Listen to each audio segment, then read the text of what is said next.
LaVar Ball making headlines yet again this week.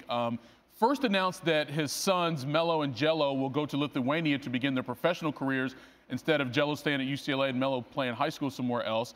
Then he had to meet with Magic Johnson and Rob Pelinka, GM of the Lakers, because they wanted him to tone down his public criticism of the team and also, more specifically, head coach Luke Walton. Just moments ago, earlier, NBA Hall of Famer Charles Barkley on Mike and Mike, this is what he had to say about LaVar Ball and everything associated with him. I just feel sadness. I just feel sadness that the media, CNN, ESPN, has given this guy a platform. He represents everything that's bad about sports. It's all about him.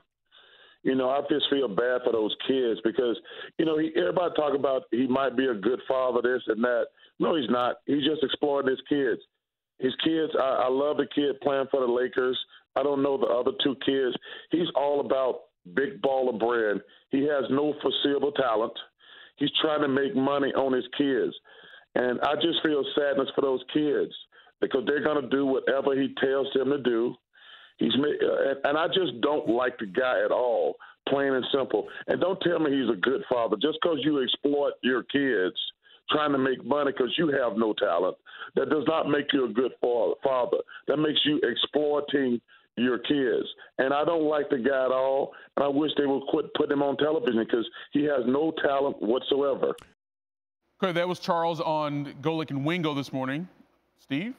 Well, at the end of the day, you can't tell a father how and how much he can love his child. I understand that.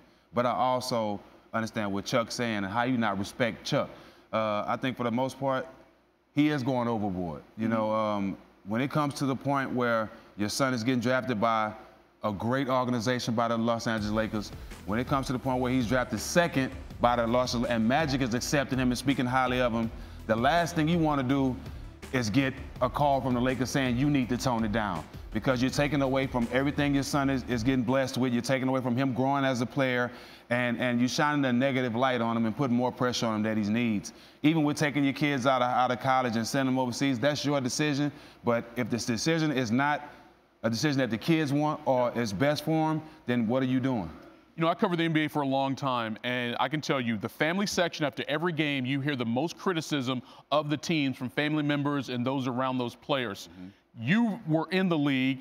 How often do teams have to deal with issues from family members as it relates to players on the team, even if those things don't get out to the public? Well, for me, in my career, you know, I only speak from experience, and I've never dealt with the father in the locker room or being a problem with the team or with the organization. I've never done it. I think during my career, it's been more of wives.